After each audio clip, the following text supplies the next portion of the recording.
նախ Իրանի հետ կապված ինչ են անում իշխանությունները սրա հետ կապված ինչ մտահոգություններ ունեք, արդյոք Սյունիքը կարող է այս իրավիճակում տուժել։ Իրանի հետ կապված կարծում ՄԱԳՆ-ի հայտարարությունից զատ եւ իմ հայտարարությունից զատ որևիցե բան ավելացնելու չկա, ցավալի է, ուշով հետևում ենք, բայց այս պայծրությամբ տենց մտահոգություն չկա, որ դա կարող է ինչ-որ ձևով ազդեցություն ունենա մեր հարևանի հետ հարաբերություններին, որովհետև նախ եւ առաջ դուք գիտեք, որ խոսակցությունը շարունակվում է եւ կան կոնկրետ գործընթացներ, որոնք որ հիմա ընթացքի մեջ են եւ նման բան այս պայծրությամբ մենք չենք տեսնում։ Բայց գնահատել եք ռիսկերը։ Իհարկե, հենց ամենահենց նույն րոպեին հանրությանը չի հայտնում վերջին օրերին միայն հատիկի մասին գրառում է։ ԱԳՆ-ի հայտարարությունը վարչապետը հանդիսանում է կառավարության ղեկավարը։ Ռիսկերի մասին է։ Դուք ասում եք գնահատել եք, այո, գնահատել ենք, քննարկել ենք, հենց գործողությունները սկսվելու անմիջապես հետո շատ վաղ ժամի, կարելի ասել լույսը չբացված, այո, քննարկել ենք եւ ինչի հետ կապված պետք է մենք գտնվում ենք կապի մեջ մեր միջազգային գործընկերների հետ եւ այս պայծրությամբ որևիցե բան որ ավելացնելու կա բացի ԱԳՆ-ի հայտարարությունից չկա։ Ռիսկերի գնահատում, այսինքն այո, հենց այդ առաջին րոպեներից ոչ միայն Ադրբեջանից սպասվող, այլ նաեւ հետագա հնարավոր զարգացումները հենց Իրանի ներսում մեր սահմանների վրա պետք է ասեմ, որ այս պայծրությամբ որևիցե հոսք ընդեղից չկա, մեր սահմանը որևիցե նման բան չի արձանագրել եւ մնացածը արդեն գիտեք, էլի ավելի բան չես։ Ադրբեջանում նաեւ հայեր են մնացել, տեղեկություններ։ Չլսեցի։ Ադրբեջանում հայեր են մնացել։ Ադրբեջանը։ Այո, Ստեղել ադրբեջանցիներ են մնացել, չէ, այս բանը հա, մնացել էին ու գնացել են, չէ, մնացել են, որ գնացել են։ Չէ, այս բանը որևիցե տեղեկություն չունեմ, ճշտեմ ասեմ, հիմա ինչ որ չգիտեմ, չեմ կարող խոսել։ Թիվ 1 ռիսկը բացումնան որն է ռիսկերի գնահատման համաձայն։ Դե թիվ 1 ռիսկը այն է, որ կարող է այդ պատերազմը շատ երկար տևել եւ այլ բնույթի վերածվել, ինչպես նաեւ այլ երկրների ներառվածությունը մեզ ստաբիլ հարևան է պետք եւ այն ինչ որ տեղի է ունենում մեր համար անընդունելի է։ Մասնավորապես այսպես կոչված Զանգեզուրի միջանցք։ Մոռացեք Զանգեզուրի միջանցքը, լինելու են ճանապարհներ, դրա մասին խոսել ենք, դրա որակումները, դրա իրավական ձևակերպումները բազմիցս տրվել են, տեսել եք նաեւ որ Ադրբեջանից հնչում են արտահայտություններ, որոնք ասում են մենք օրինակ կուզենայինք որ ամբողջ Ադրբեջանը միջանցքի վերածվեր եւ այլը, դրա համար դրա հետ կապված կարծում եմ ամեն ինչ ասվել է, հիմա նորից նույն բանը կրկնելը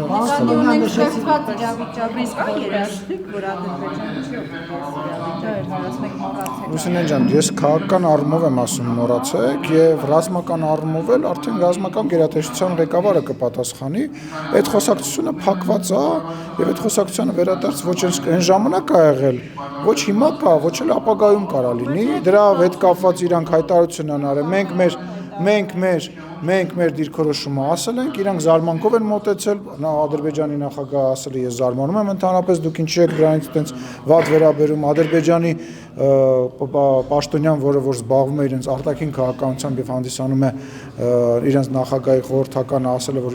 ինչ են հայերը այդպես ցավագին տանում, մենք կուզենայինք որ ամբողջ Ադրբեջանը լիներ միջանցք, իսկ հայկական կողմը ասում է որ այո Հայաստանի Հանրապետությունով կարող են անցնել տրանսպորտային միջոցներ Հայաստանի Հանրապետության ինքնիշխանության իրավազորության ներքո եւ այդ դրա հետ կապված ներկայացվել է խաղաղության խաչմերուկ ծրագիր, այդ խաղաղության խաչմերուկ ծրագիրը քննարկվում է տարածաշրջանի բոլոր երկրների հետ եւ ոչ միայն տարածաշրջանի բոլոր երկրների հետ եւ Հայաստանի Հանրապետությունը այո պատրաստ է բոլոր երկրների հետ, ինչպես Իրանի հետ եւ Վրաստանի հետ ունենք բաց սահմաններ մեր իրավազորության եւ օրենքների հիման վրա դա անել որևիցե նոր բան մի փնտրեք, չփնտրեք ու մի խոսեք։ Պարոն Սիմոնյան, նիստի ժամանակի Հաջան Արդիական է խաղաղության խաչմերուկը այսպես պայմաններում, հենց այս պայմաններում է արդիական, որովհետև եւ տենց խոսք կա, չէ՞, ժողովրդական, որ մի դուր բացվում է, մի դուր փակվում է եւ հակառակը, որ մի դուր փակվում է, մի դուր բացվում է։ Հիմա եթե դուք օրինակ համացանցում կա, հա, տեսնում եք քարտեզը, որտեղով են ինքնաթիռներ թռնում եւ ակնհայտ է, որ Հայաստանի եւ մեր տարածաշրջանը այս պայդրությամբ փաստացի օդային միջանցքի է վերածվել քաղաքացիական ինքնաթիռների համար, այո, իհարկե արդիական է եւ ինքը նաեւ արդիական է այն առումով, որ դա ոչ միայն տնտեսական իմաստ ունի, դա նաեւ անվտանգային իմաստ ունի, որովհետեւ այդ կապը նաեւ իրանից տնտեսական շահեր է հետապնդում բոլոր երկրների համար։ Նորից եմ ասում, ժողովուրդ, նորից եմ ասում, պատերազմի հետ կապված ռիսկերը այսօր մինիմալ են եւ մենք պետք է աշխատենք, որ ընդհանրապես այն չեզոքացնենք եւ Հայաստանի Հանրապետության կառավարությունը այդ ուղղությամբ գործուն քայլեր է անում, ինչպես նաեւ օրինակ ես համարում եմ, որ նման գործուն քայլերից մեկը ձեզ հայտնի վարչապետի նախատեսվող այցն է Թուրքիա Հաստատում եք։ Այո, հաստատում եմ։ Այո, հաստատում եմ։ Եկեք այդ հաստատեցի, բայց մնացածը արդեն վարչապետի գրասենյակի։ Այո, Էրդողանը հրավիրել։ Այո, հրավերի հիման վրա։ Հայ-թուրքական հարաբերություններից նաև այդ խաչմերուկի հարց։ Բոլոր հարցերը տարածաշրջանային քննարկվելու են եւ ես կարծում եմ այդ այցը պատմական է, որովհետեւ Հայաստանի Հանրապետության ղեկավարը առաջին անգամ նման մակարդակի այց է իրականացնելու։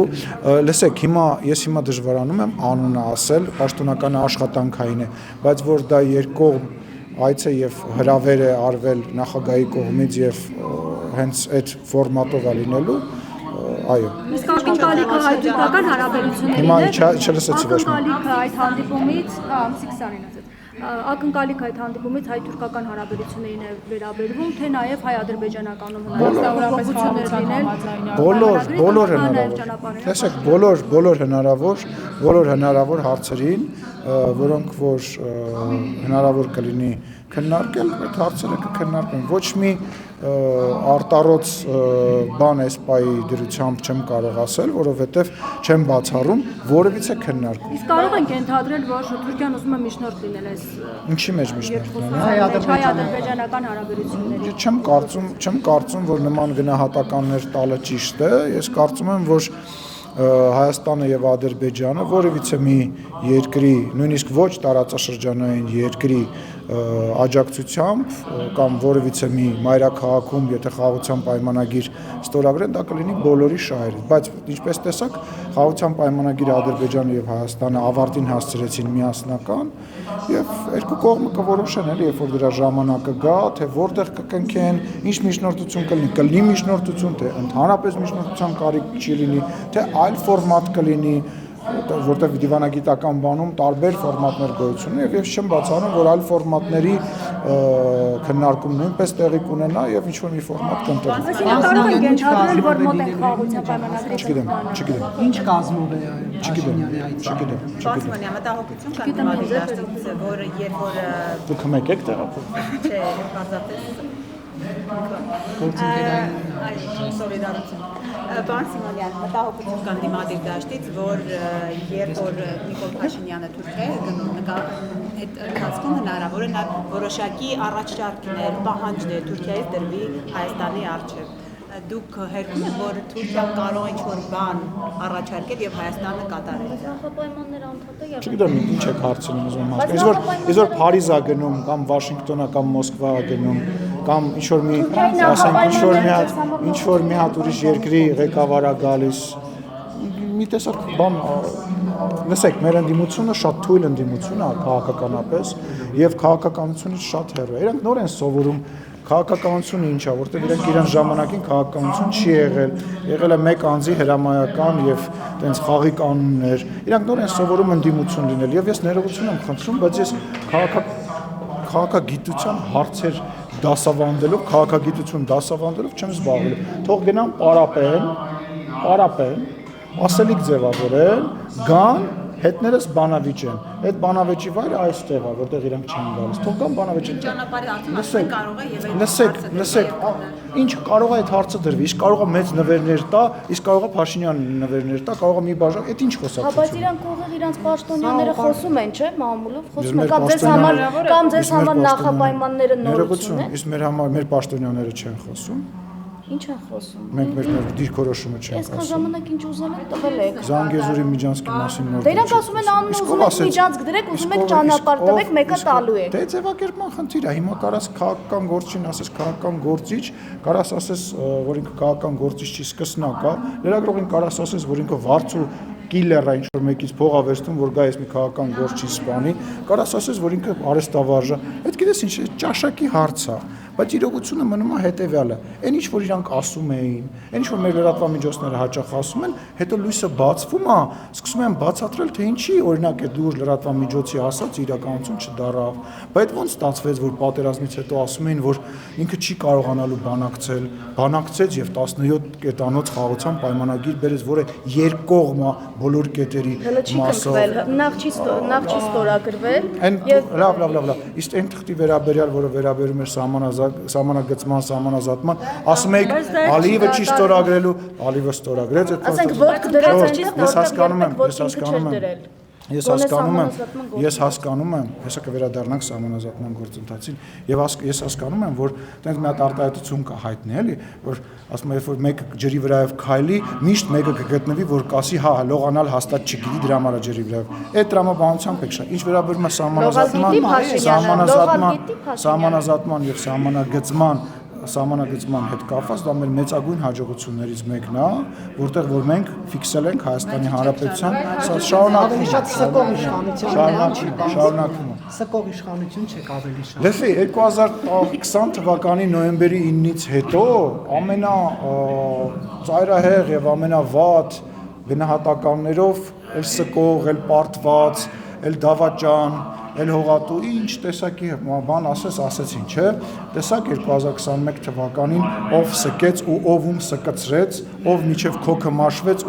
ովում քոքը մաշացրեց։ Տեսակ։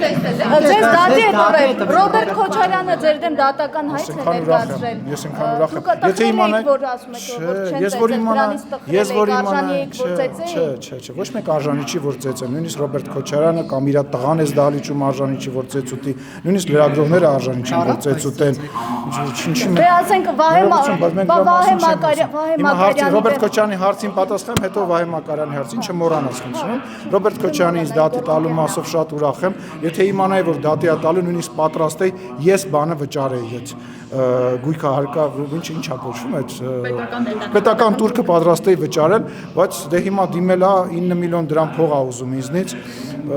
վստահ եմ, որ այդ 200 միլիոն դոլարին այդ 9 միլիոնը ճիշտ է բան չի փոխելու, բայց էլի տենց։ Բայց դուք պետք է կրճատեք ձեր ծախսերը, որ կարողանաք վճարել։ Չէ, ես չեմ կարծում, որ նախ ինքը այդ դատը հաղթելու է, որովհետև ես որքան հասկանում եմ, ես որքան ինչ պետք է ապացուցեմ իմ ասածները, որ ես իմ գնահատականները տվել եմ, հա, այսինքն այն բանը, որ Ռոբերտ Քոչարյանին մեղադրում են մարդասպան լինելու մեջ, մարտի 1-ի, հոկտեմբերի 27-ի, Պողոս Պողոսյանի, այդ դրանք ես պետք է ապացուցեմ։ Կարծում եմ ինքը պետք է գա ապացուցի, որ ինքը մարդասպան չի, թալանչի չի եւ ինքը Դուք եք ասել դուք պիտի մենք հիմա դատականից ապացուցողական բեռը ձեր վրա է։ Մենք հիմա դատականից դու որպես մարդ, որը ինձ պարտվել ես դատականիստում հասկանում եմ, որ դրանք լավ գիտես։ Ձեզ տենց էլ չկանչեցին հարցակնից։ Բայց ինչի պետք է կանչեն։ Քաղաքացիական գործով չեն կանչում։ Փաստաբանս կգնա, Չէ, գործ կար, վարույթ կար, որը կարճվեց։ Վարույթ կար, որը կարճվեց։ Քո բարեկամության երեկոն չի։ Մնացածի հետ կապված քո բոլոր գործընկերները Լրագրողին ազգային ժողովի տարածքից պատգամավորի անցաթղթով ներս մտած լրագրողին Վահեին, անվտանգության աշխատակիցների միջոցով դուրս հանել ինչքանով էր տեղին բաց։ Տեսեք, գոյություն ունի կանոն, որով որ լրագրողները կարող են գործել ազգային ժողովում։ Այդ կանոնի համաձայն դուք օրինակ հավատարմագրում եք ստանում եւ հավատարմագրվելով կարողանում եք ձեր գործունեությունը իրականացնել։ Երբ որ падգամավորը անցաթուղթ է իջացնում, դա նույնպես ունի իր կանոնները։ Այդ կանոնների մեջ ենթադրում է, որ օգնականը գալիս է, ուղեկցում է անձին падգամավորի սենյակ եւ հետո ուղեկցում է սենյակից դուրս։ Ձեր նշած անձը եկել էր նստել էր բանի այդ հանձնաժողովի նիստին եւ լրատվական գործունեություն էր իրականացնում։ Հիմա կարելի է վերջացնեմ, կլի վերջացնեմ։ Հիմա եկեք sense մի բան պայման, ինչով է ձեր նշած անձը ավելի մեծ առավելություններ ունենում ձեզանից, որ դուք հավատարմագրվում եք, ինչ-որ process եք անցնում, իսկ ինքը կարող է ուղղակի բանով գա անցնել, դա մեկ, երկրորդը այն անձը, որ իրեն թուղթ է տվել, որ ինքը ներս մտի, նույնպես իրեն ասել է, որ պետք չի, որ ինքը գա մասնակցի եւ խնդրել է, որ իրան դուրս դնել այս process-ին, Գեգամ Մանուկյանն է այդ անձը, ես անձամբ զրուցել եմ իր հետ, ուստի ստացվում է, որ ձեր նշած անձը ուղղակի ներսի կանոններն է խախտել եւ ներսի կանոնների ուղղամները բոլորի համար նույնն են։ Վերադառնանք Նարեկ Մալյանին, ասեք լսում, ինչ եք ասում։ Նարեկ Մալյանը եկել էր Մամի Բջանյանի մոտ, բայց մտել է Աղվան Վարդանյանի սենյակ, այդ դեպքում կամ Մենք պարոն Աղվան Վարդանյանից կամ պարոն Մամիջանյանից որևիցե բողոք չենք ստացել եւ որևիցե ակնհայտ էր, ումից էր պես ստանալ ասեմ, ակնհայտ։ ասում եք կա Նախ Նարեկը Մալյան չէր եկել լրագրողական գործունեություն իրականացնում։ Երկրորդը։ Տանեք Մամիջանյանի սենյակ, արժեք։ Ինչի տանենք Մամիջանյանի սենյակ։ Նարեկի Մալյանն հանել են։ Չէ, վայ, կներեք Գեգամ Ախր Գեգամն էլ չէր ուզում որ գնա իր ասենյակ, Գեգամ Մանուկյան նույնպես ասում էր որ սխալ է։ Ժորդ, տեսեք, վերջացրեք այդ ես հասկանում եմ ձեր ցանկությունը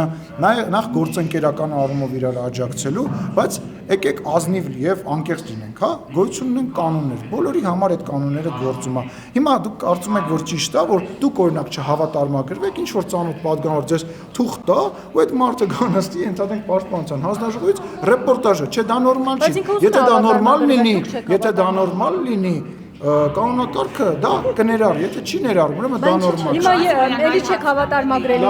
Մյուս տարի զրկված է ընդմիշտ հավատարմագրել։ Անիծված է։ Վարչության անդամի վարչության անդամի հետնածուներ են առաջադրվում։ Դուք նախ առաջադրվել եք եւ ինչ կազմեք, ովքեր են առաջադրվել, ովքեր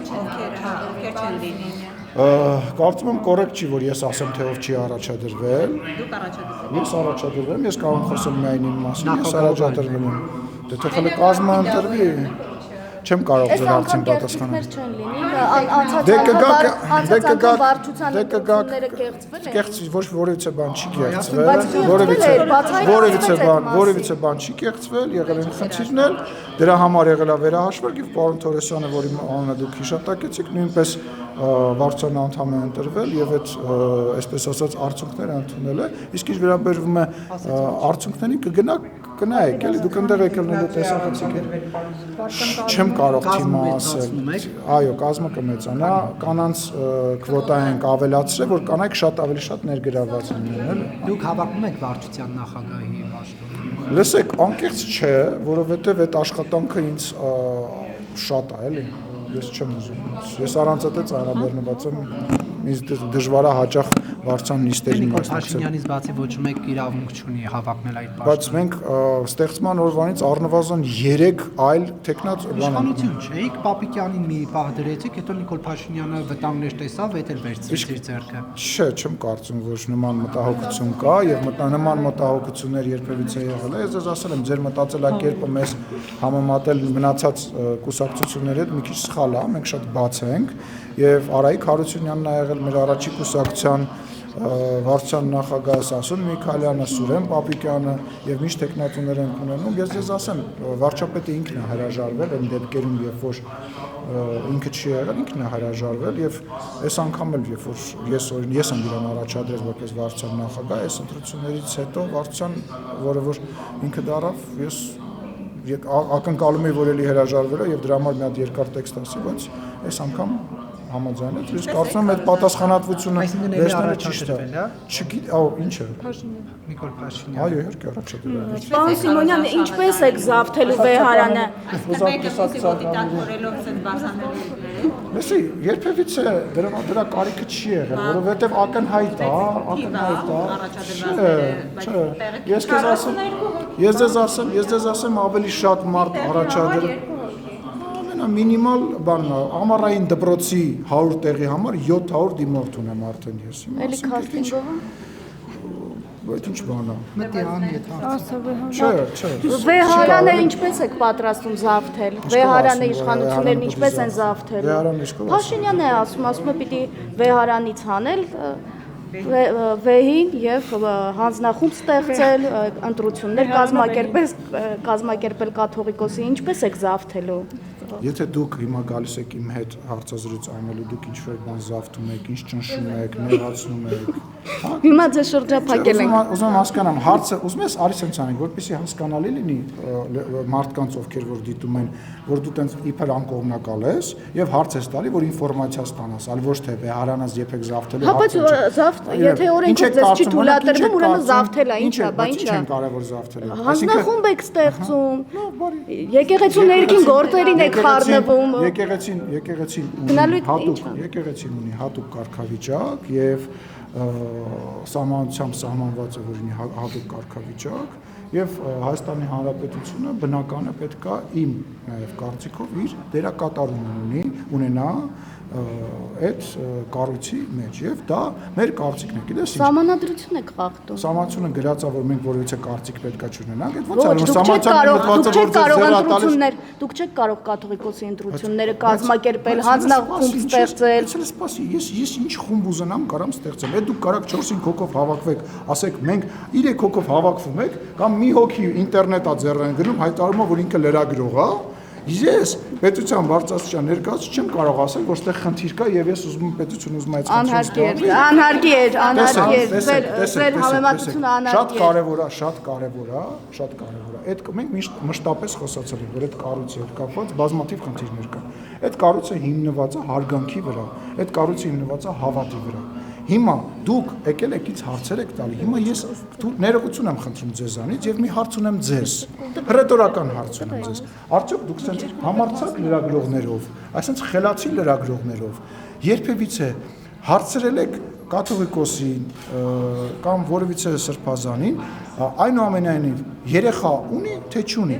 Ես մի հարց եմ տալի։ Գնում եք, հարցնում եք։ Աստծո եւ իրենց գործն է, ինչի խառնվում։ Գնում եք, հարցնում եք, ձեզ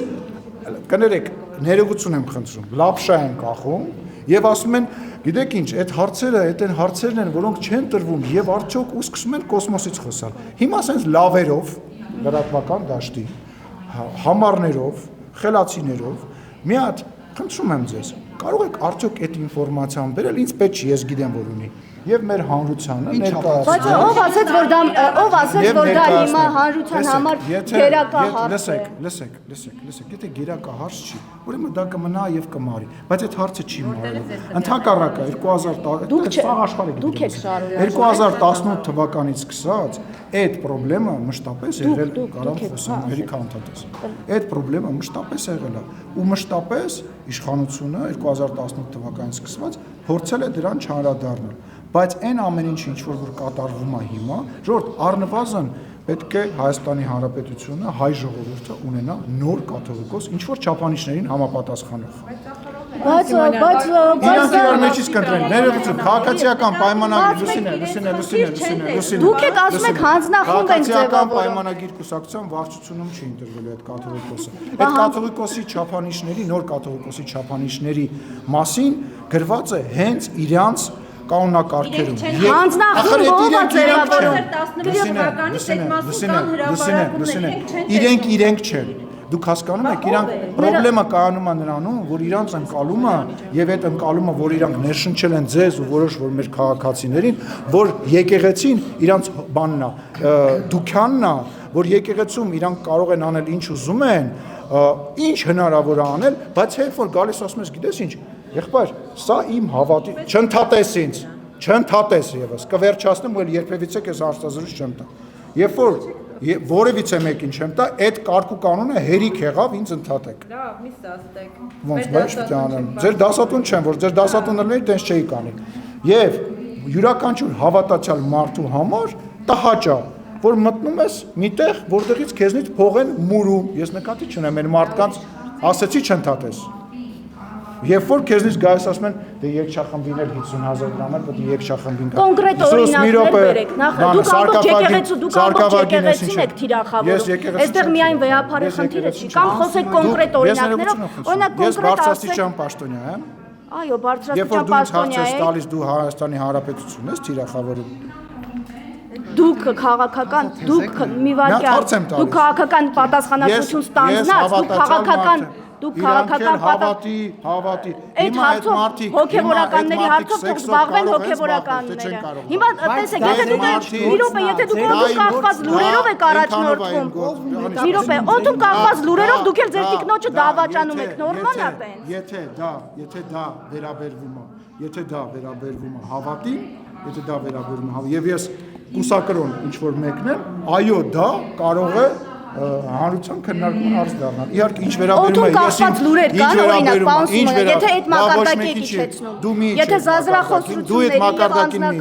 դա քեզ չի վերաբերում, դա ոչ մեկին չի վերաբերում։ Բայց նրանցը ձեզ է վերաբերում։ Այո, որովհետև ես կուսակրոն չեմ։ Իմ անձնական կյանքը որևէ մեկի քաղաքական պատասխանատվություններ, օրինակ եք հանրային դեմք եք։ Անի ջան, չի կարելի նման բաներ խոսալ։ Քննարկել ով ումից է երեխա ունեցել, եթե ինքը կուսակրոն չի։ Որ լրագրողը ում է տա քնում, ումից փող ա վերցնում։ Չի կարելի։ Ես քեզ արգելում եմ։ Դուք եք իջացնում խոսակցությունները այդ մակարդակի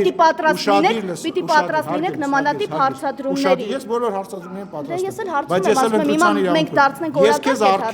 Ես քեզ արգելում եմ։ Ամենավատ ընդդիմադիրի, ամենավատ իմ ընդդիմախոսի ընտանեկան կյանք, անձնական կյանք մտնեն։ Դու դրա իրավունքը չունես, ես նույնպես դրա իրավունքը չունեմ։ Մենք խոսում ենք այլ կառույցի մասին։ Այդ կառույցը հենված է հավատի եւ անձնական տվյալներ եք հավաքագրում, անձնական տվյալներ եք հավաքագրում, շանտաժ եք անում եկեղեցուն, շանտաժ եք անում։ Որ շանտաժ անեի շուտվանից գնացած կլինի։ Որևիցե մեկը շանտաժ չի անում, որևիցե մեկը նման բան չի, բայց դու չափդ իմաց։ Պարոն Սիմոնյան, գործարար Սամվել Կողվի, ապա մենք մեր ձևով ենք միջամտելու եկեղեցու դեմ արշավին, սա ինչպես եք մեկնաբանում, մենք մեր ձևով ենք միջամտելու եկեղեցու։ Չեմ ուզում մեկնաբանեմ, որովհետև եկեղեցու հայ առաքելական եկեղեցու դեմ որևիցե մեկը որևիցե բան չի անում, մենք բոլորս հանդիսանում ենք հայ առաքելական եկեղեցու հետևորդներ եւ պարոն Կարապետյանի դիտարկումները կարծում եմ տեղին չի։ Այլ հարցեր կան։ Շնորհակալություն։ Սկելու եւ սկացնելու թեմային անդրադառնալու։ Ով էր սկում։ Դուք ասացիք պիտի լողալ։ Այո, որ լինեն մարդիկ, ովքեր որ քայլում են ջրով, կասեն որ վերջացնում։ Չգիտեմ, սկող ասեմ, թե սկացնող ասեմ, ընդդիմությունը խորհրդարանական ինքնիչպենտի գործընթաց է նախաձեռնել, պարոն Սիմոնյան։ Բայց կարողացել է նախաձեռնել։ Ամեն դեպքում պրոցեսը ազգային ժողովի պատերից ներս է թափանցել։ Խնդրում եմ ձեր դիտարկումները այս անգամ կհաջողեն ձեր ընդդիմադիր գործընկերները։ Ծիծաղելի գործընթաց է։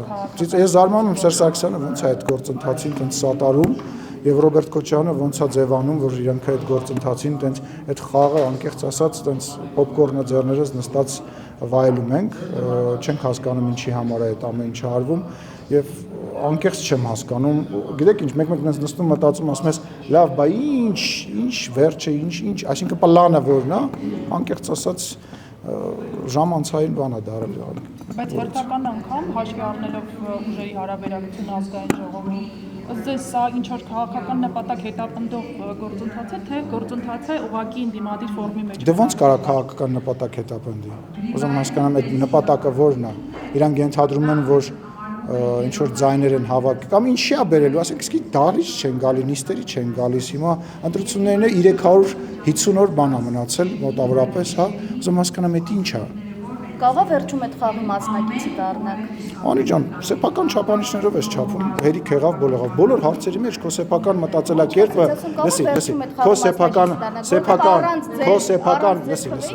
քո սեփական փորձը բոլոր հարցերի մեջ, քո սեփական մտածելակերպը մի դիր, դա վատ տպավորություն է Պարոն Սիմոնյան, վարչապետի աշխատակազմը massամբ ֆինանսավորում է, կրթվել է նորաձև է շարժումը, որոնց Նիկոլ Փաշինյանն է մասնակցում, բայց այդ գումարի չափը չի հայտնում հանրությանը, սա մտահոգիչ չէ, քաղաքացուն տեղեկություն չունեմ, չեմ կարող։ Դե ես հայտնեցի ձեզ։ Չգիտեմ, հիմա տենց պետքա մի հատ շատ բան կարաս հայտնես, ես պետքա մի հատ այդ հարցին ծանոթանամ, տեսնեմ նաև ձեր ասած հասցեատերը ինչ պատասխան է տալի։ Դուք մամուլ չեք կարդում Երևանից Լսի, կհավատաս, արդեն շատ բաներ չեմ կարդում, որտեվ ես եմ հիմնականում մամուլի հիմնականը վերնագրերը ստեղծում, իսկ ես ինքս ինչ չեմ կարդում։ Մի գերագնահատեք, դուք չեք, այո։ Մի օր համեմատական կանցկացնենք, կտեսնենք որևիցե այլ լրագրող կամ քաղաքական գործիչ, բացի մի քանիսից, ով է ավելի շատ վերնագիր տալիս, եւ ես քեզ վստահեցնում եմ, առաջի 2-3-ի մեջ առնվազն ես միշտ շատ վերնագրեր Լուսինե ջան, նորից եմ կրկնում, արի, Շմայսի մասին խոսացիր, իմիջիայլոց պետք չի մարդուն տենց ածականով։ Արաքել Մովսիսյան ասեք, շատ լավ, Արաքել Մովսիսյան տալիս է, չէ՞։ Նիկոլ Փաշինյանին էլ կհորդորեք, որ Շմայսով չլինի, այլ անհասկանալի։ Լսեք, նախ կբերես կտենամ որ դեմ տենց դիմել։ Ես որևիցե մեկին երբ որ ինչ-որ բան հորդորում եմ, ես դա անում եմ այն ժամանակ, երբ որ գտնում եմ ճիշտ։ Եթե գտնեմ ճիշտ, այո կհորդորեմ, բայց ով ինչ ասում է, իր վրա վերցնում այն պատասխանատվությունը ինչ որ ինքը ասել է։ Այլ չէ՞ դե Լուսինեն գիտես ինչ, ասենք Լուսինեն այդպես գալիս է մի հատ հարց տալիս ու գնում է իրան թվում է լրատվությունը հետը։ Այլ հարցեր ունես Անի ջան։ Վստահ ես։ Չմոռանաք հավանել տեսանյութը եւ բաժանորդագրվել Civic AM-ի YouTube-յան էջին։